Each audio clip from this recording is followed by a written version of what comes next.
Bonjour, Madame Kohl. Bonjour, Monsieur Wittmann. Hélène Kohl, vous êtes correspondante à Berlin. Vous rendez compte, entre autres, pour les dernières nouvelles d'Alsace, pour le journal du dimanche, pour la radio belge RTBF. Et vous produisez également un podcast en collaboration avec l'Institut franco-allemand à Ludwigsburg. Et le dernier épisode vient de paraître, Berlin, nid d'espions. Vous êtes aussi l'auteur de Une vie de pintade à Berlin, paru aux éditions Kallmann-Lévy. Je vous remercie de votre visite dans mon home office. Dans son édition de vendredi dernier, Le Monde du 21 octobre 2022, Le Monde écrit à sa une: Entre Paris et Berlin, une crise désormais ouverte. En effet, il est rare que Paris et Berlin ajournent la rencontre du Conseil des ministres franco-allemands qui aurait dû lieu selon le traité franco-allemand régulièrement, et elle a été prévue pour le 26 octobre. Et cette fois-ci, ce sommet est ajourné et Le Monde écrit, je cite, Sine die, selon Le Monde. En avance des difficultés d'Argenta, le moteur franco-allemand est-il en panne? Alors, c'est vrai que c'est quelque chose de très, très rare. Je crois que ce n'est jamais arrivé dans l'histoire des relations franco-allemandes qu'un rendez-vous programmé à ce point-là soit tout simplement annulé. Moi, j'ai eu l'occasion depuis la fin du mois d'août environ de participer à des briefings de l'Élysée, par exemple, mais aussi du côté des Allemands à Berlin, où on nous parlait de ce Conseil des ministres franco-allemand. Donc, les équipes étaient en train de travailler dessus et effectivement, il est donc repoussé, s'inédié. On nous parle d'une date en janvier. Il y aura en janvier, évidemment, les commémorations autour du traité de l'Élysée. Donc, c'est quelque chose qui est quand même assez exceptionnel. Cela dit, moi, j'ai senti au cours des dernières semaines, il y avait comme une sorte de flottement, et notamment quelqu'un à la CDU à Berlin me l'a signalé, donc dans l'opposition du gouvernement, en disant, c'est quand même dingue, on va se rencontrer, mais on n'a rien vraiment de très concret.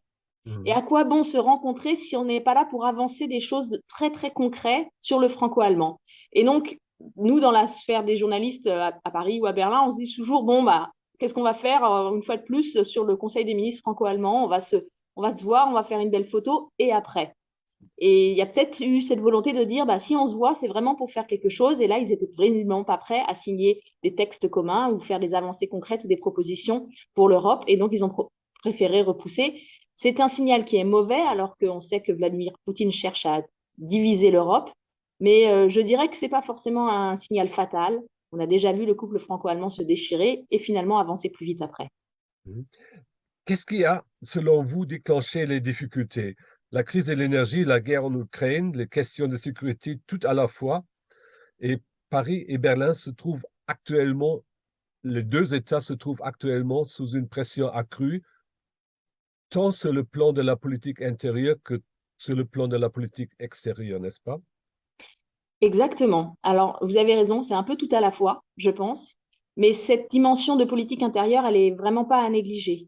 On a deux gouvernements qui sont dans une situation exceptionnelle dans leur politique intérieure. Alors, au niveau de l'Allemagne, on a cette coalition qui est une première, hein. On n'a jamais eu trois partis qui gouvernaient ensemble au niveau fédéral. La Ampel-Coalition, la coalition du feu tricolore, c'est quelque chose qui euh, peut paraître finalement dans l'esprit du compromis allemand, mais là, on réalise depuis 9 mois qu'ils sont au pouvoir que ce fameux compromis allemand qui est censé être presque naturel, quelque chose dans la culture politique qui a beaucoup imprégné les esprits, on réalise que finalement, bah, concrètement, il faut beaucoup travailler. Et je pense que le gouvernement est confronté aussi le gouvernement allemand est confronté à des problèmes internes. Comment gérer justement cette dynamique à trois dans un contexte de politique intérieure qui est exceptionnel, avec évidemment l'inflation, la guerre en Ukraine. Finalement, le contrat de coalition signé fin décembre, ben, il y a beaucoup de choses qui ne sont plus valables puisque tout a été remis en question avec l'invasion de l'Ukraine par la Russie le 24 février. Et au niveau de la France, c'est la même chose. On a eu des élections, donc pendant 6 mois au début de l'année, c'était une période électorale, avec beaucoup de tensions sociétales également, avec la montée des extrêmes en France. On a pour la première fois un président qui n'a pas de majorité absolue à l'Assemblée nationale. Et donc, il faut repenser le cadre de la politique au niveau interne, dans chacun des deux pays. Il faut vraiment repenser la façon dont on gouverne en Allemagne avec cette nouvelle coalition et aussi la façon dont en France on le fait. Ce qui indique pourquoi je pense que ça n'a pas été la priorité absolue des deux gouvernements de mettre en place une feuille de route franco-allemande pour ce Conseil des ministres franco-allemands, sachant que parallèlement, il y a beaucoup de choses qui se font au niveau européen. Donc on continue de travailler ensemble au niveau européen. Après, pour le bilatéral, qui est vraiment normalement le domaine du Conseil des ministres franco-allemands, ben, on manquait un petit peu de projets très précis. Et je pense que c'est clairement la raison pour laquelle on a dit, bon, voilà, on va se voir à quoi sert. C'est difficile parce que les médias, évidemment, sautent sur cet événement. Et on va écrire énormément de choses sur le fait que les Français et les Allemands ne vont pas se voir ce 26 octobre. En réalité, on aurait aussi écrit, ils se voient, mais ils ne signent rien. On aurait aussi critiqué le fait qu'il n'y ait pas eu d'avancée concrète. Mhm. Donc, moi, je dis, il faut savoir raison garder. Attendons de voir ce qui va se passer. La situation est tellement changeante et tellement mouvante et tellement nouvelle et déroutante à tous les niveaux qu'il faut peut-être garder le calme. Oui. Dès que le moteur franco-allemand se ralentit un tout petit peu, beaucoup de médias écrivent qu'il y a une crise, mais cette fois-ci, il y a encore d'autres observations qu'on peut faire. Les Allemands veulent acheter un bouclier antimissile auquel la France ne veut pas participer, et les Allemands achètent des avions militaires à cause de cette participation nucléaire, probablement. Tout cela sont les causes d'une irritation croissante entre Paris et Berlin. Oui, alors sur ces questions de la défense, moi, effectivement, je sens des irritations côté français.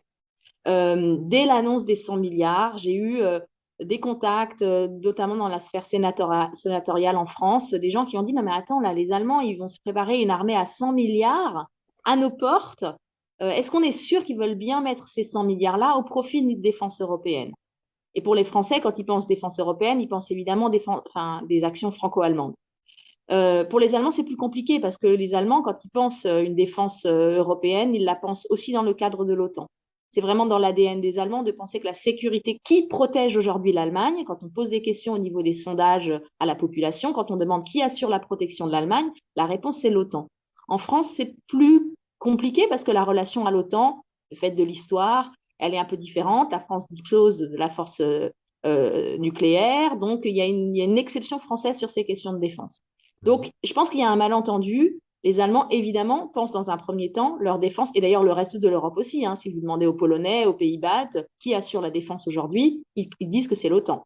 Mhm. Donc, les Allemands, évidemment, ces 100 milliards, ils le pensent pour eux, ils le pensent pour une défense européenne, mais il y a aussi l'idée d'être un peu un meilleur élève dans le cadre de l'OTAN et de renforcer ses capacités militaires, ce qu'attendent les États-Unis depuis pas mal de temps.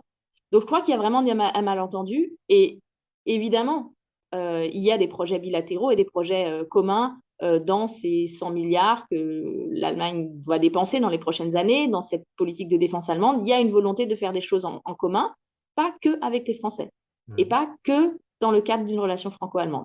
Et c'est vrai que ça, pour les Français qui, en plus, on était en période électorale en France quand c'est tombé cette annonce des nouveaux plans de défense allemands, ça a un peu irrité, ça a un peu dérouté. Moi, je dois dire que j'ai été très surprise d'entendre des gens qui nous disaient, mais attends, là, aujourd'hui, on sait très bien que l'Allemagne ne nous fera pas la guerre, mais dans 20 ans, dans 25 ans, quand ils auront la première armée du continent, elle sera directement derrière notre frontière. Qu'est-ce que ça signifie? Quels sont les gages que nous donne le Berlin en nous disant, nous serons toujours vos amis? Et j'ai été très surprise, je pensais qu'on avait dépassé ces peurs-là du côté français. Et je crois qu'il ne faut pas les négliger et qu'il y a vraiment des signaux à envoyer. Et pour l'instant, Berlin ne le fait pas, effectivement. Mhm. On a pu lire dans les journaux aussi en Allemagne, par exemple le FATS, la Wiegel l'a rapporté, que le président Macron n'a pas apprécié, il aurait été même été agacé à cause du bouclier de protection de 200 milliards voté par le Bundestag vendredi dernier, avant qu'on sache ce qu'on va en faire. Or, la France a déjà introduit un plafonnement du coût de gaz, ce qui a contribué de maintenir l'inflation en France autour de 6%. Oui, alors là, ça c'est typiquement du Macron et c'est typiquement du français. Je vais dire, moi, je suis journaliste à Berlin depuis presque 20 ans. Ça fait 20 ans que j'entends du côté français qu'il faut que les Allemands investissent plus d'argent. Il faut que les Allemands mettent plus d'argent, c'est pas possible, ils épargnent trop. Il faut que les Allemands consomment pour tirer la croissance européenne. Il faut que les Allemands fassent des investissements. Bon, là, on a des investissements. On a 100 milliards pour l'armée, on a 200 milliards qui vont servir à protéger l'économie allemande, et les Français, de nouveau, ne sont pas contents. Donc ce côté un petit peu, de toute façon, c'est toujours l'Allemagne le problème. Je trouve que c'est un petit peu gonflé, sachant qu'on sait très bien que l'économie française actuellement, elle est certes, il y a une croissance, il y a un dynamisme de l'économie française, mais quand on regarde les indicateurs, que ce soit l'endettement, les problèmes des déficits, il y a des déséquilibres côté français aussi. Donc je trouve que c'est un petit peu gonflé d'entendre de la part de Paris que ces 200 milliards sont un problème. Cela dit, je pense là, il faut faire attention à ce que disent mes collègues. Oui, il y a des agacements, mais Paris, au tout début, a calmé quand même les critiques au niveau européen qui venaient de l'Italie, de la Pologne.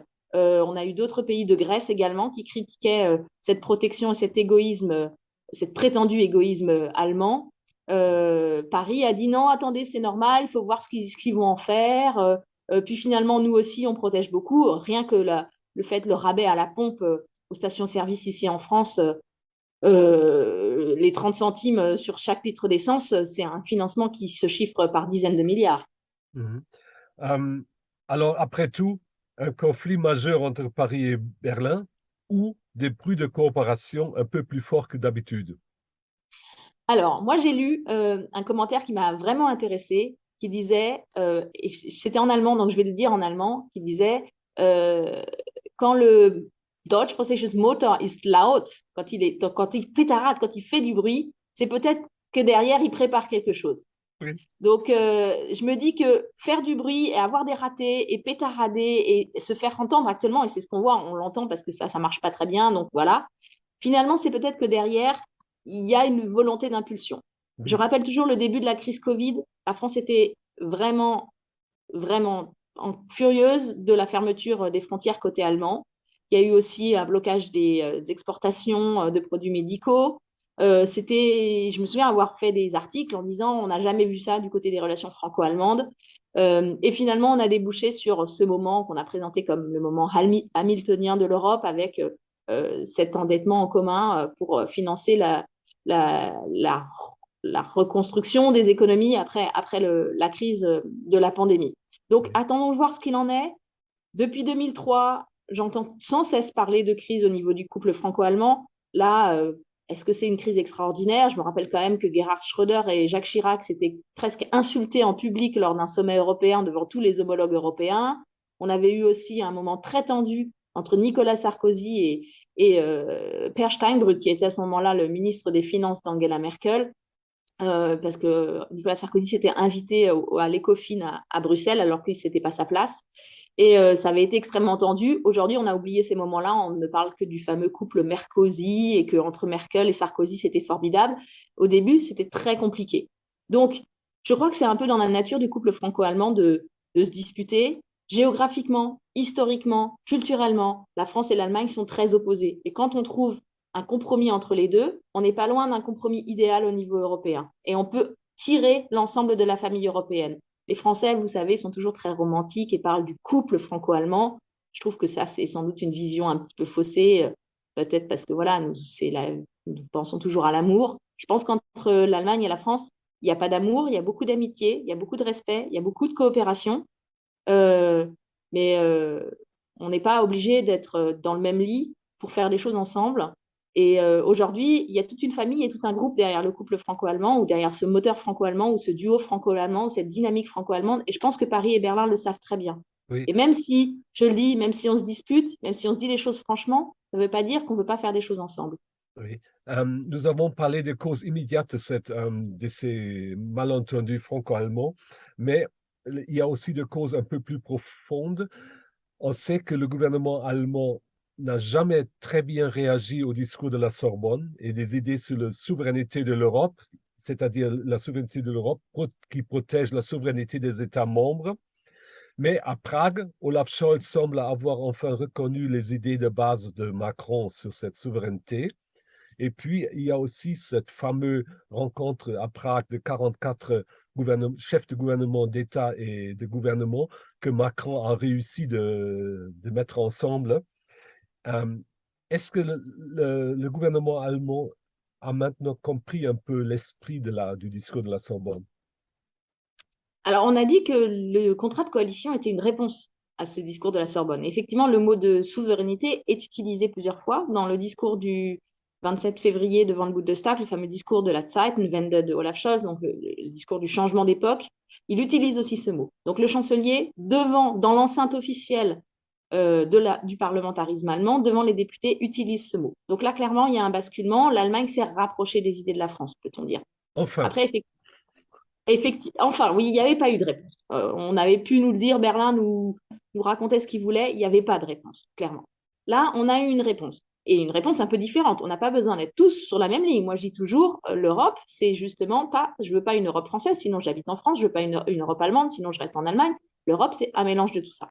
Donc, il faut faire des avancées. Je dois dire que le discours de Olaf Scholz à Prague, justement sur les questions européennes, où il n'a pas ouvertement cité la France, n'est peut-être pas un très bon signal. Il n'a pas vraiment tout à fait bien compris les choses. C'est ce que me disait encore ce député de l'opposition il y a une semaine.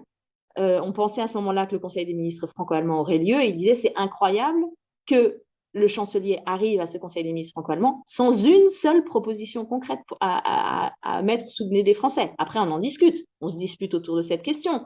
Voilà. Mais au moins, d'arriver avec quelque chose de très concret.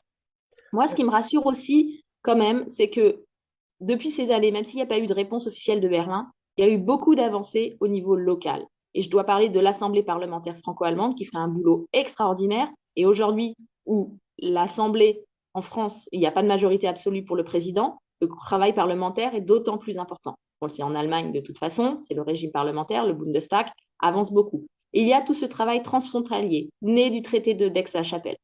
Donc en fait, si ça caote au niveau des capitales, je pense qu'il y a beaucoup de choses qui se passent en fait en théorie au niveau local, au niveau archi-local. Il y avait ce problème de la double imposition pour les travailleurs transfrontaliers, les travailleurs transfrontaliers de Lorraine qui, par exemple, avaient été en chômage partiel et qui n'avaient pas pu aller travailler en Allemagne pendant le temps du Covid. Les indemnisations qu'ils touchaient en Allemagne étaient imposées en France. Ça y est, l'obstacle a enfin été levé. Donc les choses avancent au niveau local. Et moi, ça me donne beaucoup d'espoir, en fait, parce que je pense que on l'a vu avec les États-Unis de Trump, on le voit avec l'Italie, on le voit à chaque élection présidentielle en France. On a très, très peur d'un basculement de régime. Il faut que cette dynamique franco-allemande, elle fonctionne indépendamment des gouvernements qui sont au pouvoir en France et en Allemagne. Et je pense qu'effectivement, elle fonctionne déjà très bien indépendamment des gouvernements. J'ai une toute dernière question. Comment est-ce que je peux expliquer à mes élèves les différences de la politique nucléaire en France et en Allemagne? Chez nous, on veut tout arrêter et en France, on veut construire de nouvelles centrales nucléaires. Alors, comment vous pouvez expliquer? Ben, vous ne pouvez pas expliquer. C'est le, les mystères et les joies du franco-allemand. Et c'est ça qui est très, très bien. C'est pour ça que moi, je m'énerve toujours quand les gens en France me disent ah, le couple franco-allemand, il est mort. Ah, le couple franco-allemand, il n'existe pas. Je dis le couple franco-allemand, il n'existe pas. Je connais plein de couples franco-allemands, des gens qui vivent ensemble, des gens qui font des choses ensemble. Mais le couple franco-allemand, moi, je ne sais pas ce que c'est. Et le meilleur exemple, c'est effectivement la politique de l'énergie. On a eu un choix qui a été fait côté du Rhin d'abandonner progressivement le nucléaire à partir des années 2000 jusqu'à donc maintenant avril 2023. Côté français, c'est une énergie qui a été longtemps l'énergie pratiquement omnipotente. Elle est encore extrêmement majoritaire, mais elle a des problèmes. Une diversification est en train de se faire. On va voir à quel rythme, avec quelles ambitions politiques. Mais entre guillemets, ça fait des années qu'on sait qu'il y a cette différence et ça ne nous a pas empêché de travailler. Après, il faut voir maintenant au niveau européen comment on arrive à faire que cette Europe de l'énergie, elle se mette en place, un marché unique de l'énergie, un marché avec des vraies obligations de solidarité entre les uns et les autres. On a là une solidarité qui se met en place côté français. Les Français envoient l'électricité, les Français envoient du gaz aux Allemands, les Allemands envoient de l'électricité aux Français. Peut-être qu'il faudrait sceller ça par un accord vraiment écrit, en signalant, voilà, quoi qu'il arrive, on est dans cette solidarité. Et comment est-ce que ça peut, alors qu'on est deux pays totalement différents sur nos modèles énergétiques, ça pourrait peut-être tirer justement le reste de l'Europe et aboutir à un compromis européen. À mon avis, il n'y a pas d'explication. En tout cas, c'est le meilleur exemple pour dire que oui, la France et l'Allemagne, historiquement, culturellement, géographiquement, on est deux univers très différents. Mais on a décidé de faire les choses ensemble, parce qu'après la Seconde Guerre mondiale, tout le monde avait compris que c'était plus possible. Et dans ce cas-là, ben, une fois qu'on a décidé de faire les choses ensemble, puis aujourd'hui, les choses sont tellement entremêlées qu'on ne peut plus vraiment se séparer, en fait. Les choses sont tellement mêlées qu'on va être obligé de travailler ensemble, même si on a des différences. Donc, autant les dire clairement. Et je parlais récemment avec un diplomate qui disait, les Français, Vous savez, on parle avec tous nos homologues européens. Les seuls avec lesquels on s'engueule, je vous le dis comme ça, les seuls avec lesquels on échange des mots durs, c'est les Français. Parce qu'on sait qu'on peut le dire, qu'on est dans une telle relation de confiance qu'on peut se dire les choses telles quelles. Avec d'autres, ça peut créer des vraies grosses crises. Avec les Français, on dit les choses, ça bloque un peu, puis finalement on avance. Merci beaucoup, Hélène Cole. Merci à vous.